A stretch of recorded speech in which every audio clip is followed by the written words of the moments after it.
లావణ్య సంకినేని ఛానల్కి స్వాగతం సుస్వాగతం. నూనె ఎక్కువ పీల్చకుండా, వంట సోడా వేయకుండా ఇంట్లో ఉన్న వాటితోనే ఇలా ఈజీగా వడియాలు పెట్టుకొని తినండి. టేస్ట్కి టేస్ట్, హెల్తీకి హెల్తీ 5 నిమిషాల్లో చేసేయచ్చు.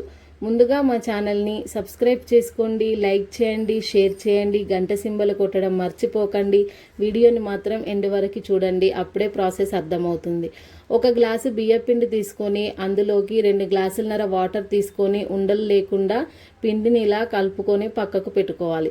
తర్వాత అడుగు మందం ఉన్న ఒక పెద్ద గిన్నెను తీసుకొని అందులోకి 4 గ్లాసుల వాటర్ పోసుకోవాలి. ఈ ప్రాసెస్ కోసం మొత్తం 6 గ్లాసులన్నర వాటర్ అయితే పడుతుంది. ఇలా వాటర్ వేడి చేసుకొని అవి కొంచెం వేడైన తర్వాత ఇందులోకి మనము ముందుగా కలిపి పెట్టుకున్న పిండి మిశ్రమాన్ని కొద్ది కొద్దిగా వేసుకుంటూ కలుపుకోవాలి. ఈ ప్రాసెస్ మొత్తం మీడియం ఫ్లేమ్లోనే చేయాలి, హై ఫ్లేమ్లో పెట్టకూడదు. హై ఫ్లేమ్లో పెడితే ఉండలు కట్టే అవకాశం ఉంటుంది. ఇలా పోసుకొని కలుపుకోవాలి. పిల్లలు ఉన్న వాళ్ళు చూసుకొని జాగ్రత్తగా చేయండి. ఇప్పుడు ఈ పిండి మిశ్రమాన్ని మొత్తము మంచిగా కలుపుతూనే ఉండాలి, స్కిప్ చేయకూడదు ఎక్కడ కూడా. ఇలా చేసుకొని తినడం వలన పిల్లలకి కానీ పెద్దలకి కానీ చాలా మంచిది. బయట తెచ్చుకొని తినడం అంత మంచిది కాదు. అందులోకి కలర్స్, కెమికల్స్ కలుపుతారు కాబట్టి అవి టేస్టీ కావు, హెల్తీ కావు. ఇలా చేసుకొని మంచిగా తినండి. ఇప్పుడు ఈ పిండి చూడండి, ఒక 15 నిమిషాల తర్వాత మంచిగా చిక్కగా అయింది. ఇప్పుడు ఒక 4 పచ్చిమిర్చిని పేస్ట్ చేసుకొని టేస్ట్ కోసం వేసుకోవాలి. అందులోనే కొద్దిగా ఉప్పు, అలాగే నువ్వులు కూడా వేసుకోవాలి. టేస్ట్ అయితే చాలా బాగుంటుంది. జీలకర్ర, అలాగే కొద్దిగా కొత్తిమీరను కూడా మంచిగా చాప్ చేసుకొని వేసుకోండి. ఇలా వేసుకుంటే టేస్ట్ అయితే వడియాలు చాలా బాగుంటాయి. మొదటిసారి చేసేవాళ్ళు కూడా ఈ ప్రాసెస్ని చాలా ఈజీగా చేసేయచ్చు. ఇప్పుడు వీటినన్నిటినీ మంచిగా ఇందులో కలిసే వరకు కలుపుకోవాలి. కలుపుతూనే ఉండాలి, ఎక్కడ కూడా స్కిప్ చేయకూడదు. ఈ ప్రాసెస్ వచ్చినప్పుడు మీడియం ఫ్లేమ్లో కాకుండా లో ఫ్లేమ్లో పెట్టుకొని చేసుకోండి, ఇంకా మంచిది. కొత్తగా చేసే వాళ్ళైతే అలా చేసుకోండి, హెల్ప్ లేని వాళ్ళైతే. చూడండి, ఇప్పుడు ఈ పిండి మిశ్రమాన్ని మొత్తం ఇలా కలుపుకోవాలి. కలుపుకొని గ్యాస్ అయితే నేను ఆఫ్ చేసుకుంటున్నాను. ఆఫ్ చేసుకున్న తర్వాత దీనిని మంచిగా చల్లారనిచ్చుకోవాలి. చల్లారనిచ్చుకొని టవల్స్ పైనే పెట్టుకున్నాను నేనైతే.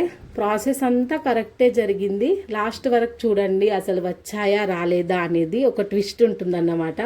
ఇప్పుడైతే టవల్స్ తీసుకొని మంచిగా వాటిని పిండి గట్టిగా వాటర్ లేకుండా వేసుకొని ఇప్పుడైతే వడియాలని వేసుకోవాలి.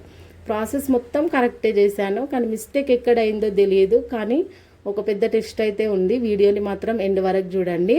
ఇప్పుడు ఇలా వడియాలను మొత్తం వేసుకోవాలి. జాగ్రత్త, కాలుతుంది. పిల్లలు ఉన్న వాళ్ళైతే మస్ట్ అండ్ షుడ్ వాళ్ళని గమనించుకుంటూ చేసుకోండి, ఎందుకంటే అవి పొక్కులు వస్తాయి కదా. మా అయితే తోకలు నా ఎమ్మటే ఉన్నాయి, కానీ గమనించుకుంటూ చేసుకోవాలి. పెద్ద ఆమె చిన్న ఆమెను చూసుకుంది కాబట్టి వడియాలను మాత్రం ఇలా మంచిగా వేసుకోవాలి. అసలు ఎండలో పెట్టుకోవద్దు ఇవి. నేను చేసిన మిస్టేక్ ఇదే. నీడకు పెట్టుకొని చేసుకోవాలి ఎప్పుడైనా సరే. చూడండి, ఈ తోకలు నా ఎమ్మటే ఉన్నాయి. ముట్టుకొని చూసింది కాలింది. సో బీ కేర్ఫుల్, మంచిగా చేసుకోవాలన్నమాట. పిండి అయితే అయిపోయింది, మొత్తానికైతే పెట్టేసిన. ఇప్పుడు వీటిని మంచిగా ఆరబెట్టుకుందాం. ఇవి ఎట్లున్నా సరే టేస్ట్ మాత్రం చాలా అంటే చాలా బాగుంటాయని అనుకుంటున్నాను. బిస్కెట్ అవుతుంది అని అనుకున్నా, కానీ కాలేదు. చూడండి, ఇవైతే మంచిగా ఆరుతున్నాయి. ఇట్లా ఉంచితే అయిపోవు నేను, కానీ తీసుకుపోయి మళ్ళీ ఎండకు పెట్టడం వల్ల ఇదే పెద్ద ట్విస్ట్. అవి మధ్యలో మొత్తం పగిలిపోయినాయి. ఇక మా ఆయన అయితే నన్ను మస్తు నవ్వించింది అనమాట. ఎట్లనో ఉన్నాయి అని. ఏమో అంటారు కదా సామెత, గుణం చూడాలి రూపం చూడొద్దు అని. ఇవి కూడా అట్లనే అయినాయి అన్నమాట. సామెత మస్తు వచ్చింది కదా. చూడాలి, ఇప్పుడు వీటన్నిటినైతే టవల్ వెనుక కొద్దిగా వాటర్ వేసుకుంటూ ఒక 1 మినిట్ తర్వాత తీయండి. చాలా ఈజీగా వచ్చేస్తాయి. ముక్కలు వచ్చినాయి మొత్తం అయితే. కానీ టేస్ట్ మాత్రం చాలా బాగుంటుందని నేను ఎక్స్పెక్ట్ చేస్తున్నా. వీటన్నిటిని అయితే ఇలా మంచిగా తీసుకోవాలి. వీటిని మళ్ళొక రోజు తెల్లారి మీ పొద్దున వచ్చే ఎండలో అయితే ఎండబెట్టుకోండి. చూడండి, వడియాలు ఇలా అయితే ఉన్నాయి. రూపం చూడొద్దు, గుణం చూడాలి ఎప్పుడైనా కానీ.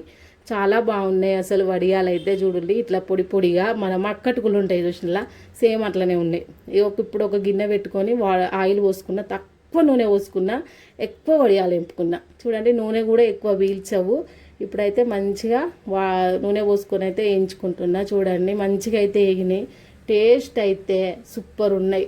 అవి ఎట్టనన్ను ఉండని ఒక్కలు ముక్కలు, కానీ తినడానికి మాత్రం చాలా బాగున్నాయి. మా పిల్లలు అయితే చాలా ఇష్టంగా తిన్నారు. మమ్మీ బయట కొన్న వాటికంటే చాలా బాగున్నాయి. మొత్తానికైతే సక్సెస్ అయింది. మీరు కూడా ట్రై చేయండి. ట్రై చేస్తే ఎలా వచ్చాయో కామెంట్ చేయండి. నాలాగా వచ్చినాయా, ఇంకా మంచిగా వచ్చినాయా అనే దాన్ని కూడా కామెంట్ చేయండి. నేను మిస్టేక్ చేసినా కూడా కామెంట్ చేయండి. మా ఛానల్ని అయితే లైక్ చేయండి, షేర్ చేయండి, సబ్స్క్రైబ్ చేసుకోండి. కామెంట్ మాత్రం పక్కా చేయండి వీడియో చూసిన వాళ్ళైతే. Bye bye. మరొక వీడియోలో మళ్ళీ కలుసుకుందాం.